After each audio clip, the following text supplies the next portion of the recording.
Welcome to Press Play. I'm your host, Matt Taylor, and I'm here with Joshua Pheques Quest, collegiate caster. Pheques, how are you doing today? Pretty fantastic. Really glad to be here. Thank you for inviting me, man. So, tell me a little about yourself. Who are you, and how did you get into esports? Well, I'm Joshua Fecas Quest. You might have heard that about 5 seconds ago. But as far as how I got into esports, I don't know. I've been in this for a while, like maybe like 6 years now. I guess. I don't know. There wasn't the community. There wasn't the grandiose events going on back then. Um, And I think everyone just wanted to get into esports to be a pro player because they thought they were good, and my Silver 3 brain thought I was good. So I was interested, and I realized I couldn't uh, I couldn't stream my games. My computer was bad, and I because I wanted to stream my like climb and everything like that, and I couldn't do it. But I found out I could, for some reason, spec. This is all in League of Legends, by the way. I could spectate video games. Um, I still haven't figured that one out, but I could spectate video games and stream that just fine. So I decided to shoutcast my friends' games, and at the time I was a moderator on the Team Solo Mid forums because I'm a Team Solo Mid guy, and they one of the moderators that I was also moderating. Obviously, he went to college in either Ohio State or Michigan, and they had scrims between each other a lot, and he asked me to cast them to make it a little more fun for the community. So I did, and then I used that as a resume to apply for the Collegiate Star League, and I've been doing Collegiate ever since. It's been about like about 6 years now. Yeah, been good times. So, do you remember when you first heard of Maryville, and then when you eventually met with them? Yeah, instantly the first time because so Maryville University they won their first national tournament I believe in Collegiate Star League, and I had the pleasure of casting them at the finals and at DreamHack in Texas. So that was really cool. That was the first time I met them, and I also got to meet some of the players' parents, and that was exhilarating. Like the parents have so much passion, like when especially when their kids are doing good. Their parents are there's really nice seeing supportive parents, but um, first time I actually heard of Maryville. I mean, yeah, it was during that tournament, and obviously they were stomping everybody. I think they went. I'm pretty sure. Yeah, they went undefeated that season for the Collegiate Star League's 2016 season. They went undefeated. So, uh, when a team starts racking up wins that easily, because all their games were pretty easy for them, you start to notice. And that I can't pinpoint the exact time I noticed them, but looking at stats, looking at records, start to create storylines within the league for the season, you just start to notice it. And I noticed Maryville. They're easy to spot because they were dominating everybody.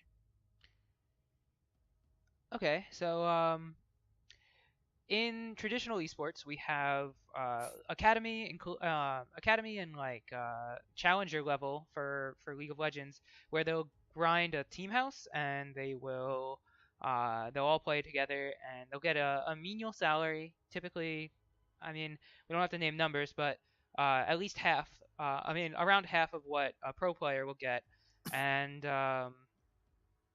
it's it's not very secure when I think about it. So when I thought about collegiate, as in having a college background, being able to get a degree, being able to go into the workforce after school if esports weren't for you, um, or teaching you like reasonable skills to take into esports if you're not going to be a player for the rest of your life, but you wanted to stay in esports, I thought college was a good fit for me, and I wanted to see if you not only agreed, but what you thought of collegiate um, being the next step for esports players before they go to pro.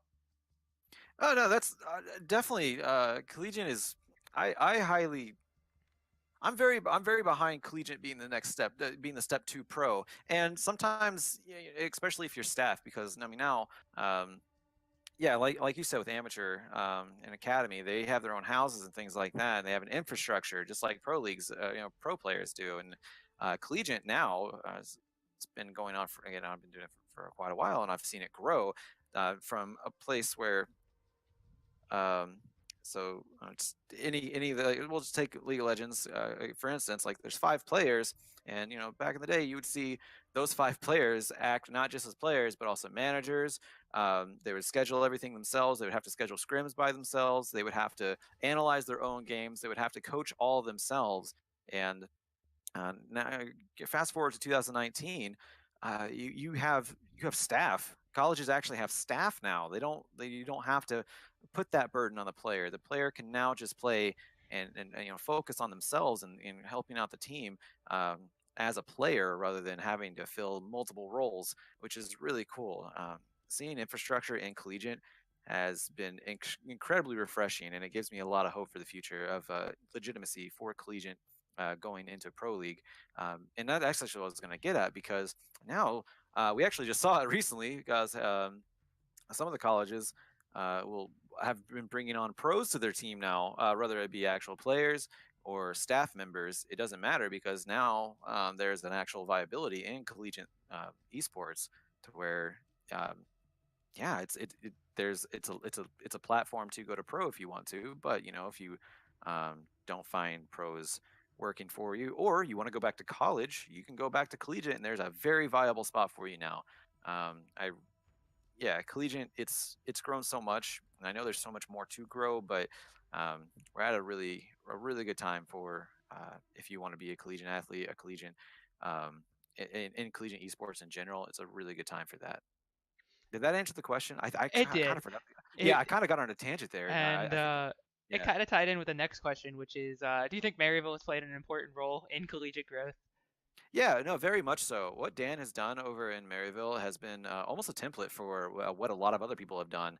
Uh, Being able to support, cultivate a championship team, not just a single championship. He's Maryville University had multiple championships. They won CSL, is their League of Legends team specifically. They won Collegiate Star League's championship in 2016, like I mentioned before. They won Collegiate League of Legends championship. That's actually hosted by Riot. They won their championship the year after that. They have what Dan has built a very solid foundation for I think what a lot of people want to build as well, like a solid foundation of you know what any other college could strive for, and anyone could take that template and try to apply it to their own college, and it has happened. I mean, UCI, Columbia College. I can't, and don't get me wrong, I don't want to say they all looked at Dan and said, hey. I'm going to take this and do it to the college. I can't say that because obviously I don't know all the inner workings going on in other colleges and things like that. But I do know a lot of people have looked at Dan for sort of guidance on that. I mean, it's just because I know that because I've actually asked him a couple times just in general about career paths, things like that, because the guy has a crap ton of experience. So Maryville, yeah, it's definitely help grow collegiate esports in general, and it's branched off into Overwatch now, which is really cool. And now, but they're getting into Overwatch to the point where at the point in collegiate where, like I said, there are already established colleges out there. So I don't know how much more of it can grow as far as or how much more Maryville can influence outside of just being a really good team and taking championships and things like that. Um, which is growth in itself, and that does help. That sets a standard for competition in collegiate esports, which is always good. Don't get me wrong, but um, setting foundations for an academic program and things like that. Dan's done that. I look forward to see what he does next. Okay, so I'd like to talk a little bit about the future.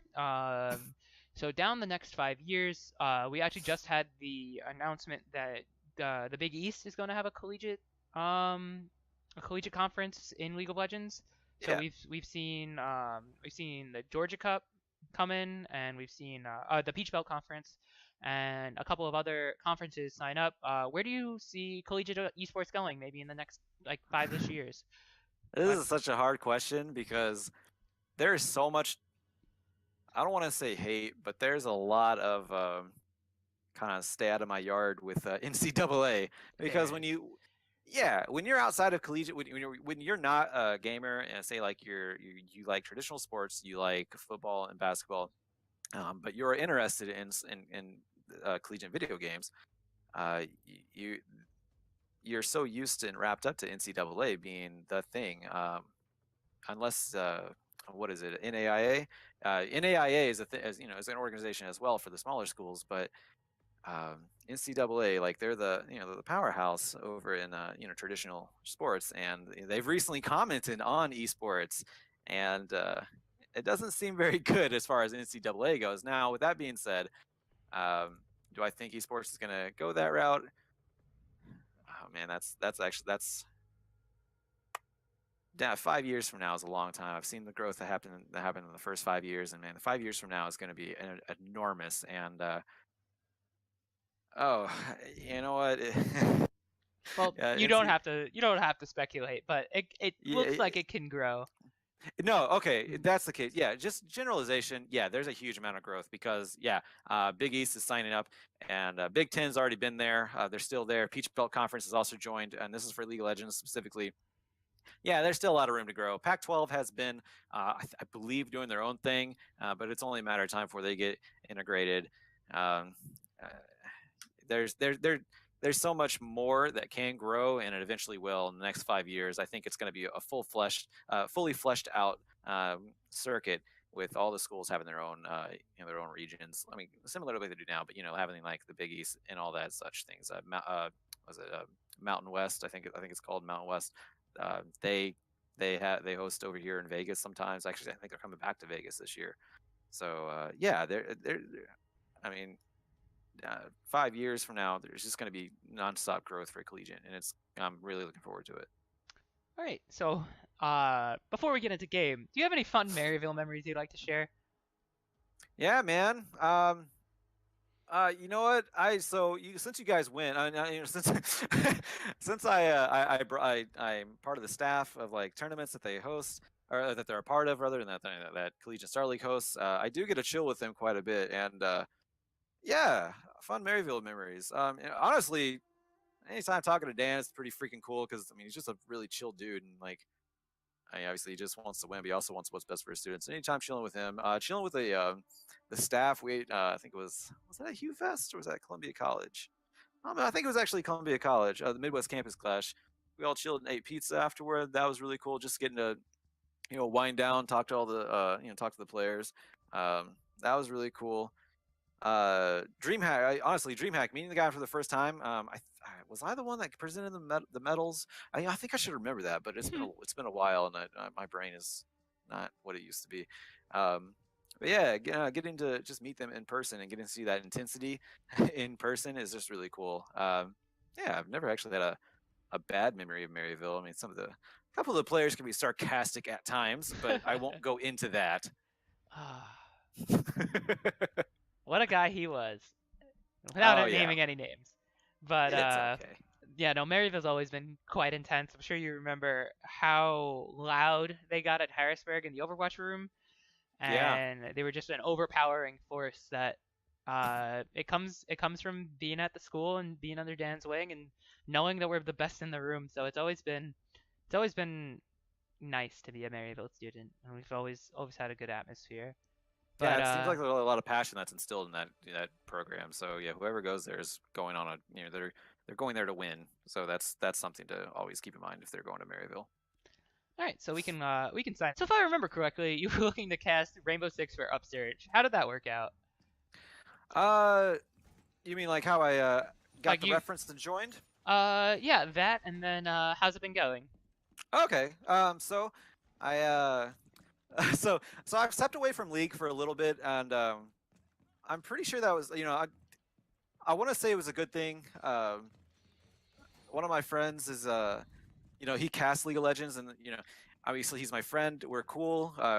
We've casted in live events together. We were actually at Hugh Fest, and now that I'm not in League of Legends, he doesn't have to compete with me. So that gives him the opportunity, if he sees one for Rainbow Six, sends it my way because he doesn't care about it, and he's more than happy to help me out. And with that being said, Steven Johnson, he was the one that referred me to Upsurge, and I had a meeting with what was it, like the event manager. Oh, hold on, we gotta kill. There we go. Beautiful. Yeah. So he referenced me to the event manager or the coordinator, one of them, and I had an interview. Went well. Had my first cast. Ooh. That's above us, right? We'll talk more about the interview in a second. Let's try to find out what these guys are. Yeah. Got some explosives going on. I think that was Fuse. And you know what? I bet if I run outside, I'll find somebody. I'll find some fun stuff up here. Oh, look at that. Oh my gosh. Got Ooh. 2 of them. Where'd you die from? Do you know? Yeah, it was glass on the outside, right outside that entrance where I was shooting people. There Oh, are all 3 of them up there, and I just mowed them oh, down. But glass I can survived. do this.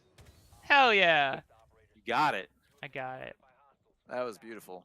So yeah, casted for Upsurge. Casted my first game last Sunday, and so I've casted I casted Rainbow Six before. It was actually for a collegiate organization, not Collegiate Star League. So I've casted it before. I had some familiarity with it, but I wanted to do a little bit more and try out the pro thing. I don't cast pro anything, amateur anything ever, because I find collegiate so fun.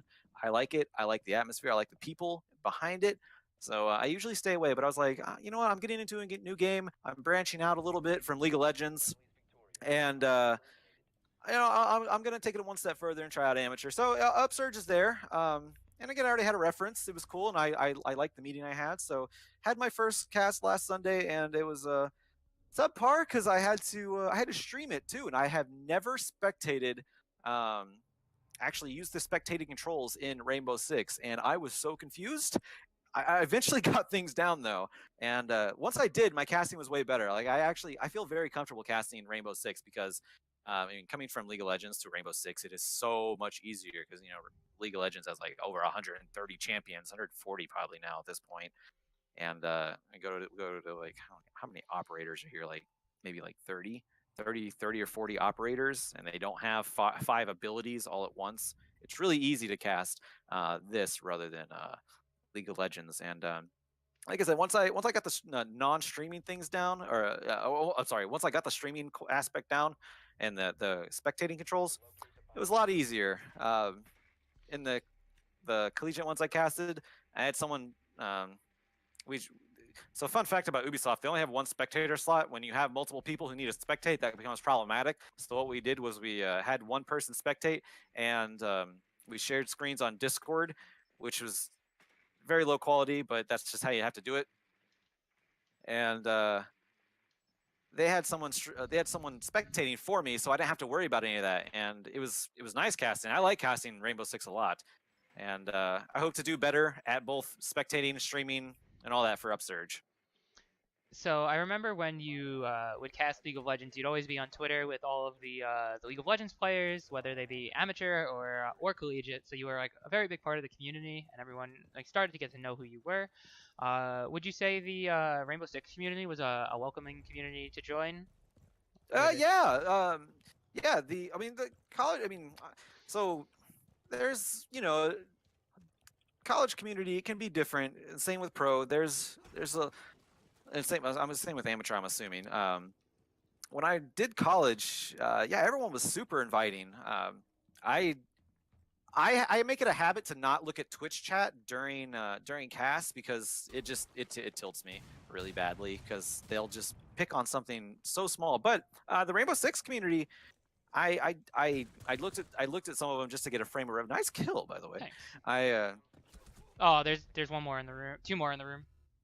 Gotcha. Hold on 1 second. I hear Yeah, some no, footsteps. yeah, do your thing.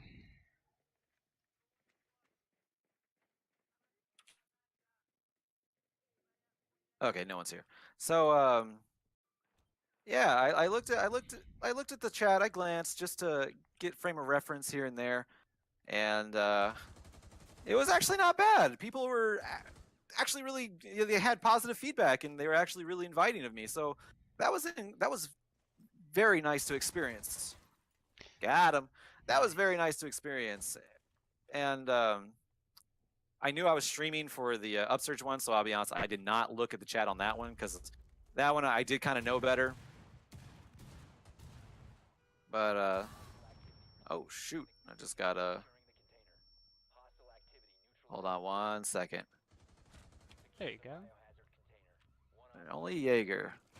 Speaking of, oh my gosh, I ran out of ammo. Nice. Oh my gosh, so beautiful. So the community was welcoming. Yeah. Upsurge, like I said, I don't know yet. I decided not to look at that because I knew I was doing bad on spectating. So I'll I'll get to them another time. But the collegiate community, as far as Rainbow Six, was very inviting. They were incredibly nice. Not just the Twitch chat, but the staff that I was working with and everyone was just really incredible to work with. And I do kind of want to go back and work with them again. It's just I'm really busy lately. Like it's just between like this is like I mean the springtime is when events start happening for casting. So like I'm busy with that. I also have my own job and I have this CSL job. I work 3 jobs right now. It's this is this is the less I was actually I told you this is the least stressful thing I have, and I was really looking forward to this because this means I get to play a video game and do work. I'm more than happy to do that, and I don't even Nice. consider it work because I just get to ramble about myself, and I don't know. I guess that's easy for me. So, how would someone sign up for Upsurge or CSL? What are the communities and websites that they should be looking for?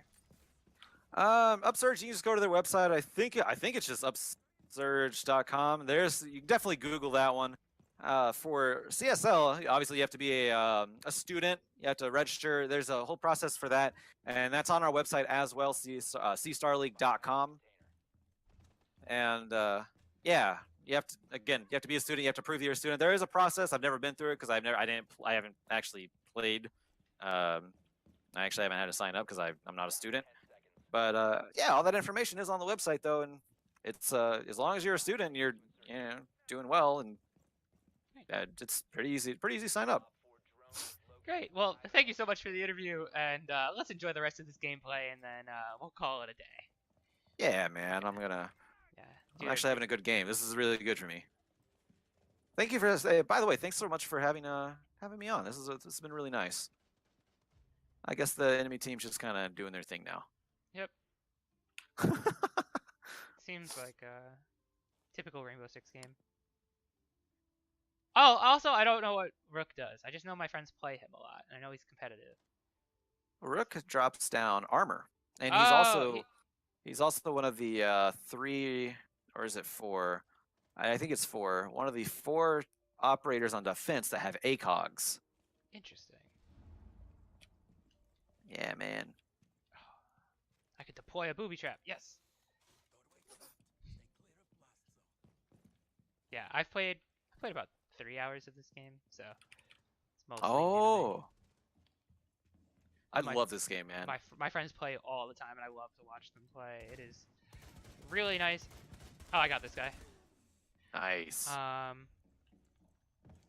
Oh, there's another one in the room that I killed someone in on my body.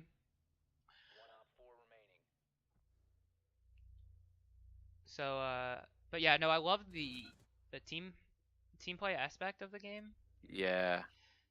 and there's just so many ways that you can enter a building and communicate like executes.